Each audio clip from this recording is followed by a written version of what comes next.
Some viewers may find the following video disturbing. Viewer discretion is advised. Yeah, I aim my rifle. He looks up at me. There's the pure look of shock. It just felt like some kind of crazy Vietnam War movie scene or something like that. You see him do this, try this, all the brakes failed. Yeah, he wasn't slowing down for shit. I wasn't scared of the artillery anymore. I was just annoyed. And as soon as it dragged me, boom, more, I think it was Harad. Man, what life choices did I make to end up here? Like, Yeah, one hell of a time.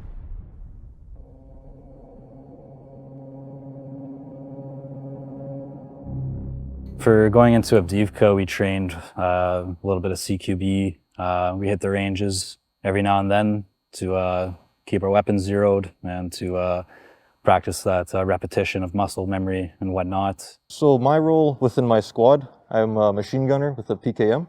So I had to make sure that I had all the ammo for it, which I didn't. I just got the gun the day of. So it was a really last minute, but when they told us, okay, we're 100% going, even though they said it was, 12 hours, 1 day maximum that we'd be staying there, I thought in my head, okay, so, best to bring some extra stuff. So I brought about 3 liters of water in my camelback and put another 2 liters of water in my backpack, some food. Our mission was to basically counterattack the Russians, hold them back so that the other Ukrainians could pull out of the encirclement. We were getting ready. Some people were going to zero in their weapons. Other guys were making sure they're, like I was in the drone unit, making sure that their drone equipment was proper and functioning. Don't have this illusion if you're planning to go into a drone unit that, because you're in a drone thing, you're safer because you become a prime target. They throw everything they have at you. I've never seen such big explosions, well, ever, even in movies, from my little experience in Avdiivka. So this wasn't my first mission. I think I was the only person in the squad at the time of the foreigners who had been in Ukraine previously. I spent some time in Volodar last year. So I kind of knew what to expect with the artillery. I was fairly used to that kind of stuff. So it wasn't anything too new to me, but it was definitely, a lot crazier, a lot more intense than any kind of op I'd been on before. I have 5 years prior military experience, so a lot of getting ready for coming to Ukraine. I was very blessed because I was working with a team that already worked in Bakhmut, worked in different areas. So they had experience conducting this kind of thing in the battlefield. I was obviously brand new, so I was learning from them. We spent months training, months getting ready to go. And, with only a couple hours warning, okay, we're going any moment now. The moment you load up into the M113, the door shuts and the ramp closes. And that's when it becomes real. You feel the vehicle move, and it's, we're going into combat, or we're going into a zone under fire. And the whole time you're just thinking, wondering how you're gonna react when that ramp drops, or if you come under contact. At this point, it was like 3 in the morning, and we're thinking, when's this gonna start? When's this gonna start? We didn't want to be going into the city when it was daylight, because the road going into Avdiivka was getting tighter and tighter, very easy to shoot artillery on it, any other kind of fire support, so it was very risky going in. Which, while we were driving to location, we were getting hit by, I don't know what it was exactly, it might have been a Dishka or something smaller, but you can hear rounds rattling off of the armor as we were getting closer and closer. My first experience, my first deployment, first assignment, it was like they mentioned, you couldn't probably count to 5 without having artillery or mortars or bombs or anything going off. It was constant. It was like an orchestra. You just kept going and going and going without stopping. Harad would just pa pa pa pa pa, singing, getting closer and closer. From where we get dropped off by the M113, it was about 4 kilometers of walking in, and we're walking on kind of mud and snow, and it was definitely a little bit of exercise for sure, especially with the machine gun and all the ammo. There is that kind of sense of man, what life choices did I make to end up here? What am I doing? Coming from, safe country, not at war, going out of our way to help another country. It's just, yeah, it's I can understand why some people might call us crazy or whatever. Some people say, oh, you're so courageous, you're so brave. You can say courageous, you can say crazy. One thing that stuck out to me a lot is the smell of artillery, like all that burnt powder. Kind of smells like rotten eggs a bit, like sulfur. The visuals, a destroyed city where tons of people lived. Yeah, there's nobody there, aside from a few civilians that would stay behind that didn't want to evac. You hear the jets flying over and dropping massive payloads on positions and whatnot. And that, I remember we were walking for like half a day, and that was interesting because it was the first time I ever witnessed a glide bomb. I think it was a glide bomb. It was constant jets, constant artillery, constant mortars, but this thing it was strange. We're walking back to our vehicle, and then you hear a jet, and then you see this. Like I imagined it in slow motion, but when I talked to the other guys, it wasn't in slow motion. So it must have been just in my head. But you saw two wings and this thing, and it landed maybe like 30 meters away, 20, 30 meters away. And I, like, obviously you drop right away, but at this point I dropped kind of like on my knees and hands because I couldn't stop staring at it because I couldn't believe my eyes that so much soil went up in the sky. My brain couldn't fathom that it could lift that much soil. It was such a big explosion. So I'm like, I started counting when the soil started raining down, and I counted up to like 5. And then at 5, this big chunk, whatever it was, I don't know if it was a stone or just a big piece of soil, it landed right on my back, on my spine, and it just kind of smushed me to the ground. It was very painful. But then at that moment, that's when everybody was like, hey, let's get out of here. We had some contact in the day. It was about 10 in the morning. We see some Russians running past the fence in front of us. Bandit and I were holding one room. We're watching the fence line. And Bandit starts shooting. And I'm like, okay, shit, contact, got to react. And I go to shoot my PKM. And then it goes 1 round, jams. And I go to, rack it again, 1 round, jams. My PKM turned into a fucking bolt-action rifle, but like way heavier. So that's a pretty shitty thing to realize when you're getting shot at. Like, okay, great, the most important weapon in the team doesn't work.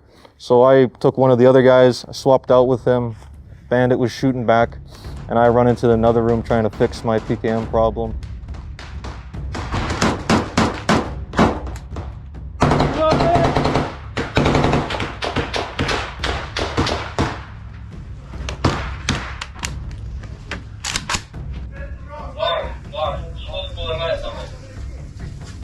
Да, у Ланса, значит, не работает пружина, а у второго, сейчас я спрошу. Второй пулеметчик! Да, что у тебя не працюет?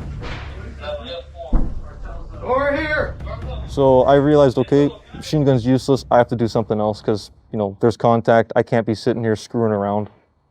So what I did is I took some extra grenades, put it in my dump pouch, and I didn't end up throwing any grenades, but I was just sitting there waiting with the grenades because couldn't use my machine gun. If guys had empty magazines, I'd say, throw the magazine over to me. I'll load them all up. So I was just, bombing up guys' mags. Since it's fucked, give me your spare boxes of ammo and give me empty magazines. And I'll just fucking load up mags, okay? Eventually, I noticed that the metal was wiggling and started to take a closer look, and 3 Russians were peeling it and pushing one of their men through to fit through. And I took my weapon off safe, put it on automatic. Keep in mind, this is 20 meters in front of me. I aim my rifle, dead center mass.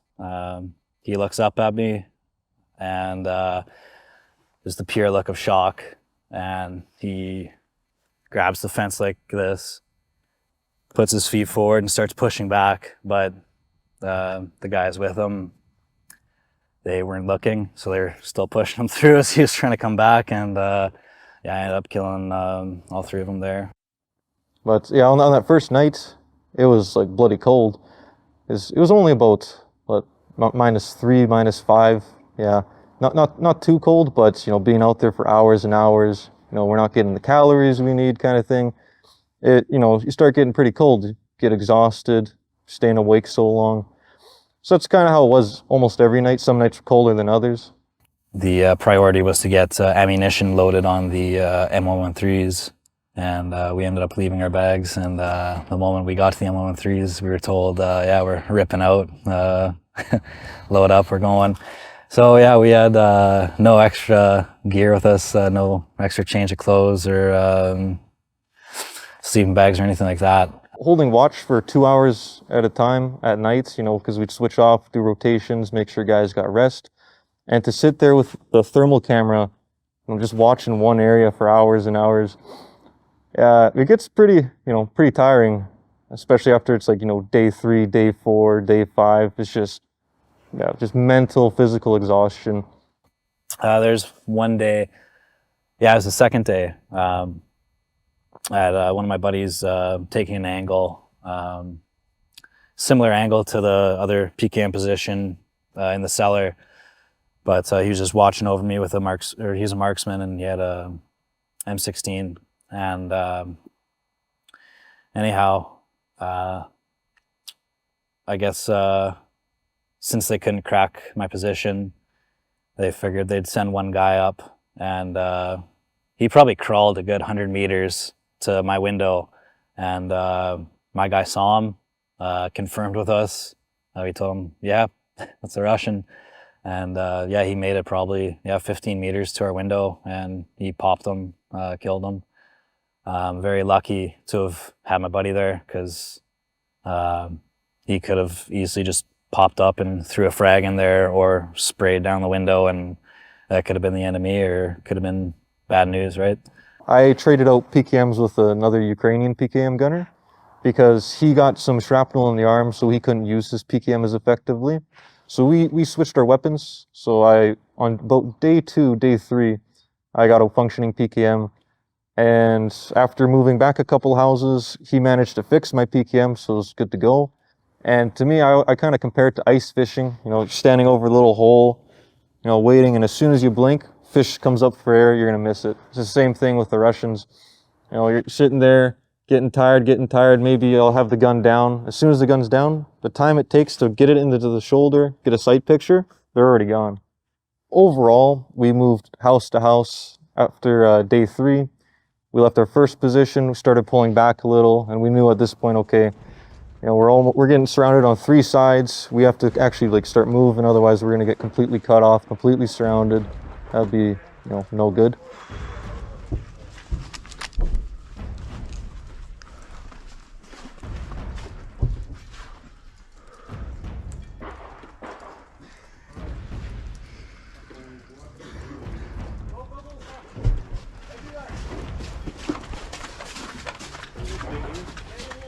Okay. Alright, Ben and I are last guys, okay?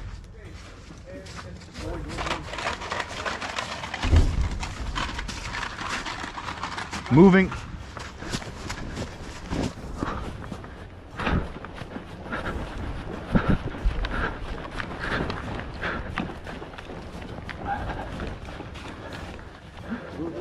We have friendlies inside.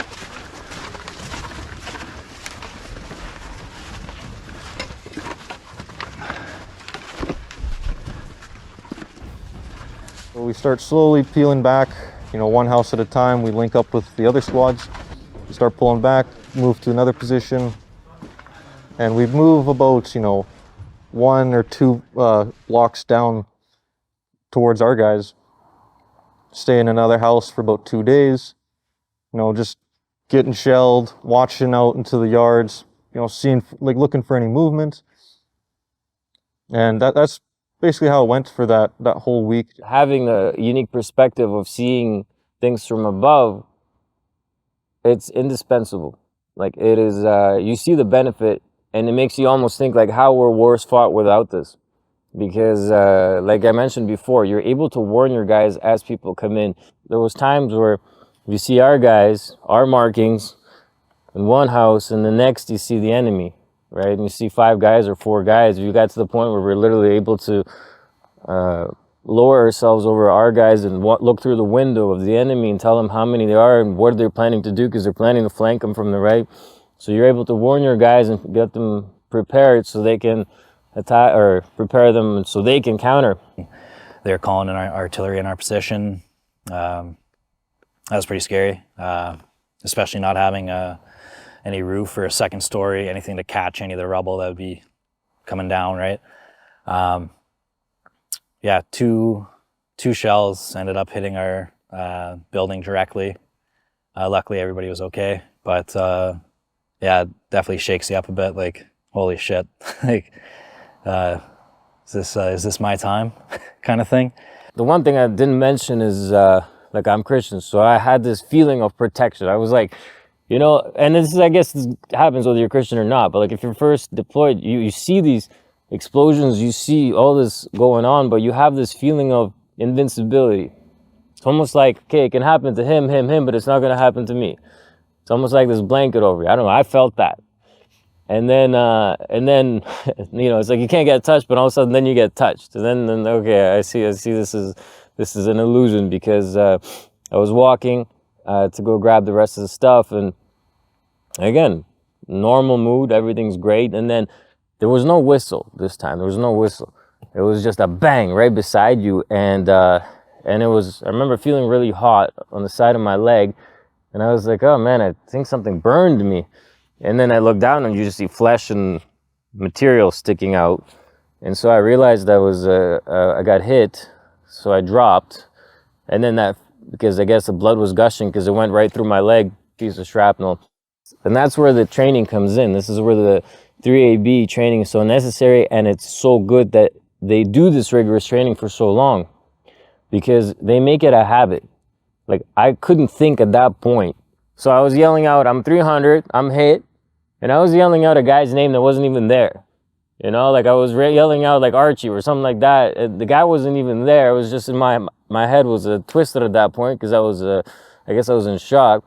But even being in that, the first reaction was drop on my back, take my tourniquet out, and apply the tourniquet immediately. And then as soon as we got to the guys, I see 2 of them come out. They're like, "Where were you?" We're getting hit, man. I'm bleeding out. And they're like, "Oh shit!" So they sprung into action.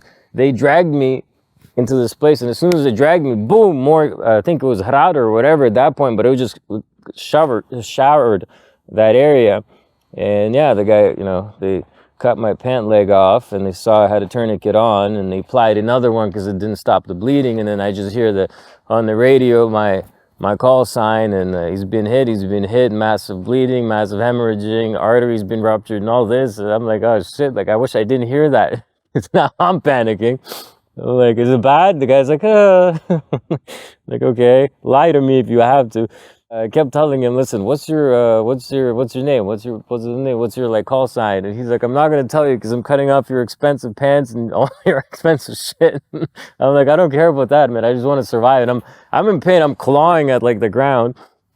And so as soon as, by the way, they put me there, one of the guys went to go get our car because we parked it under cover, under a building, so it wouldn't get blown up. And this is the weird thing. It was like everything's working against you. As soon as we start driving, literally like not even 2-3 seconds go by, you just hear him, you see him do this, try this, all the brakes failed. Like there was no brakes in the car whatsoever. And they functioned up till that second. I'm like, is there like a higher power or something trying to take my life at this point? Because like nothing's working out right now, right? I wasn't supposed to get hit at that point. I wasn't, all this, but he said, fuck it, let's just keep driving. And you can imagine the roads of Avdiivka, like some of these holes you get in, you won't get out. But this man did his job really good. He drove persistently. I'm there, I'm clawing at the friggin' roof of the car because of the pain. We finally moved out on about, I believe, day 7. We were told, okay, that's it. We got to the exfil point. The M113s were driving out with guys. And we're all just sitting there, okay, we're done, we're finally going back, and we started getting a little bit relaxed. And then I guess we got the news that the M113s couldn't drive us out anymore. It was too risky, it was too much artillery fire on the road. We had to walk out on foot on an open road, 100+ dudes. Seen on the Washington Post that the nickname for the road was Road of Death, and couldn't be any more true, because when we started walking out on that road out to Avdiivka, the Russians definitely had it planned out. Like, that's the main road everybody's going to take. Let's set up our guns and just hone in on that one road, because like every 10-20 meters you'd step, there'd be a shell going off right next to you. One of my my machine gunner got hit. We had 2 strikes come very, very close to us, to the point where my ears were ringing, my head was spinning. So I put my ear protection down. Really glad I did. Because on the 3rd strike, it was so close. It was like I was almost temporarily blinded by the flash, and I'm just like, okay, that one was really close. It didn't really kick into me like that I was hurt. I didn't feel anything, didn't feel any wounds. And I'm like, okay, that one was really close. I look down, I see my PKMs in pieces. Like, it was like almost completely destroyed. And then I see the blood going down my arm, and I go, okay, I'm hit.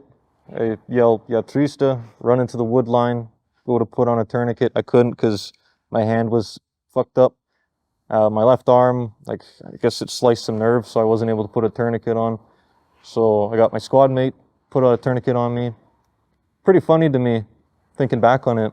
The wounds themselves really didn't hurt. I guess because they're just clean, cuts and whatnot. But the tourniquets, the tourniquets hurt like a bitch. Those things just tighten on so much. I couldn't use both my arms. It's like I had like noodles for arms. Anytime I had to, get down on the ground, I couldn't get up on my own because I couldn't push up with my arms. So I'd have to get my buddy pick me up and be like, Bandit, pick me up. I can't get up on my own. So they'd pick me up by the plate carrier, like some child or something. Like I couldn't, get down on the ground normally. I just basically had to, flop down, like just dead weight. You gotta do what you gotta do, but it's pretty funny thinking back on it. Like, oh, yep, I can't even pick myself up, so, Yeah, from there is just, organized chaos is the best way to put it. We knew what we had to do. We had to keep walking, but explosions going on all around you. It's just, it's pretty nerve-wracking. And that's another time where it's like, okay, is this my time kind of thing? Once again, I guess I was probably in some kind of state of shock or whatever, but it just felt like some kind of crazy Vietnam War movie scene or something like that. You have, the fields on fire. We have some M113s that are just burning, and just shit's blowing up all around us. And we just, there's nothing we could do. We couldn't, hide anywhere. There was almost no cover. So the best thing we could do was just keep walking. One of the funniest things I've ever seen happened right then and there. We had one of our foreigner guys crawling over, and he ended up sitting on the top of the fence, and the weight from his backpack brought him back. So imagine a little kid hanging off monkey bars. He was like that. We ended up getting it under control and pushing him over. But when your leg goes completely numb, and it's it hurts more than the actual wound, right? The adrenaline wears off, and then at that point, just pure pain. I couldn't wait to arrive at the evac point, because I wanted them to inject me with something just to get this pain to go away, right? And we had to stop. It was like a rolling stop. He shifted all the way down, and remember, he lowers his window, and they're like, stop. He's like, I can't, I have no brakes. So you just have to kind of smash into or hit a car, or not a car, it was a tree and a vehicle of some sort. And then, if you got out, they put me right, the ambulance arrived within 5 minutes. First they said, oh yeah, he's got an impact wound from the left, and I guess one of the tourniquets was covering the exit hole. So they're like, he's got a light thing that went through protrusion from this side. But then they took the tourniquet off because they were doing a conversion, and I see them look at each other, because the exit hole is obviously huge compared to the entrance. they see them look at each other and they're whispering something. And I'm like, I know this is not good. And I'm like, I understand Ukrainian. I was born here. So I'm like, please, guys, like, they're like, and I'm looking and they're doing the packing. We were taught, you know, like normally, like when we were practicing, you make a fist and you pack it with a finger and you're always keeping the pressure. But I see them use like 2 fingers both times because the whole, so you can fit like a child's hands through my leg. And I see them do that. And the guy's like, don't look, just don't look, man. And I see that, I'm like, holy shit, this is not good. But yeah, sure enough, they did a phenomenal job. Yeah, I don't know if it was from maybe blood loss or what, but I was just, you know, after I got hit, maybe it was just from like, just mental exhaustion, physical exhaustion, but I just, you know, I had almost no energy left in me. Sometimes the artillery would be way off in the distance, sometimes it'd be close. But at that point, I just, you know, I was so tired, I didn't care. When it got really close to us and we had to get down, I was just laying there, say, okay, you know, it's either gonna hit me or it's not, like, you know, just fuck off already. Yeah, it got to a point where I wasn't scared of the artillery anymore, I was just annoyed. Next thing was to find a vehicle to evac him out of as soon as possible, because last thing I want is my friend to bleed out. And yeah, there'd be M113s and BMPs ripping by us. These M113s, they were so packed with wounded guys, I guess majority from artillery wounds. They had guys riding on top of the M113s, like on the outside, like something you'd see, like, I don't know, maybe the Soviets in World War II doing with like putting guys on tanks and that kind of stuff. But you know, my friend needs help and he's got to go to field hospital and get treatment. This happened for quite some time. We ended up walking a few kilometers before getting him evac'd out. When I was in the M113, I finally got to, you know, we had some light shining down on us. I got to see what was going on. And I realized why I was so exhausted, why I was getting more and more tired, is I was still bleeding. I guess what happened is I asked one of my squad mates for some painkillers. And it was one of those, I think like ibuprofen or something that makes your blood thin out and, you know, run more. So even with the tourniquets on, you know, I was still bleeding out, it turned out. So, you know, looking down on the floor in the M113, I just see, you know, this pool of blood growing bigger and I feel myself getting more tired. Like, okay, you know, it's just the realization of, okay, yeah, shit, you know, I might bleed out. So I, you know, lean over at my buddy because all my tourniquets were gone. I ask him if he has an extra tourniquet. He looks down, sees what's going on, puts one on me. I ended up, I think, with 2 or 3 tourniquets just on one arm.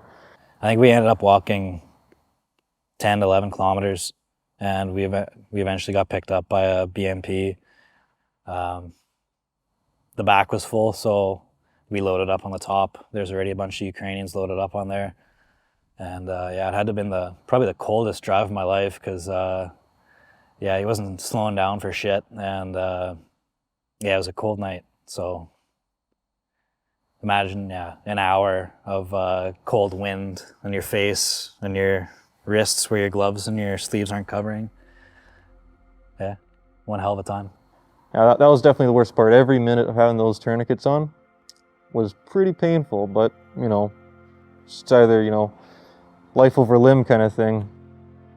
It's, you know, accept the pain for a little bit or bleed out. So not much of a choice, really. Ended up at the field hospital right before they were about to do the tourniquet conversion. They're cutting up my uniform, taking everything off. I was thinking, no, my like multi-$100 combat shirt, oh no. Just a horrible feeling. And I guess the last thing I said to the doctor was, don't cut off my hands, I like my hands. And, you know, I wake up sometime later, just like, what's happened? You know, tourniquets are off, got some bandaging on. I just, you know, had no idea what was happening. It's pretty strong drugs they put me under with. I was at the hospital and I guess my phone and everything just flew out. My phone was broken after, I think shrapnel hit that too because the screen was shattered. So I didn't have a phone or anything. And it was the first night. It was a woman comes in, there's 4 guys. I was the only one from 3AB in that room. And she says my last name, like yells it out. I'm like, me? She's like, you're from 3AB? I'm like, me. And she's like, you don't have a phone, right? I'm like, no. She's like, I will get you a phone within an hour. Is there anything you want? I'm like, energy drinks and a chocolate bar. That's what I requested at that point. She's like, I'll be back. And sure enough, she came back within the hour with a brand new phone, with a SIM card fully loaded, with energy drinks and chocolate bars. Like these guys take care of every need. It was incredible. One thing that stuck out to me, taking up a position, is my machine gunner ended up taking a kid's room. It had 2 windows and good vantage point down a street. I remember finding a clone trooper from Star Wars, and remember me as a kid growing up, like, fucking love Star Wars. And then, and like his drawings, he had little drawings of soldiers and tanks and jets, and I don't know, it's just crazy to think about and really sad.